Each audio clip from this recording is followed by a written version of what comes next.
ਸਲਾਮੁਅਲੈਕਮ ਜੀ।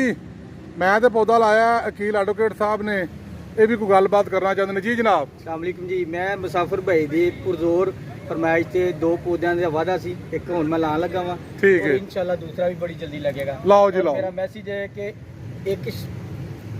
एक फर्द 2 शजर इंशाल्लाह जरूर मौसम बहार एक बशर 2 शजर एक बंदा 2 दरख्त जो मर्जी कह लो, मतलब वादे होना चाहिए। चलो जी। शुक्रिया जी। हाँ जी, इन्होंने पानी भी लाना जे आके।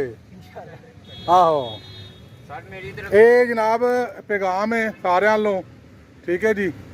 तुसी भी दरख्त लाओ, दरख्त लाने की मौसम है, दरख्त लाने तो बाद इनकी हिफाजत भी करो, बड़ा नेकी का काम है।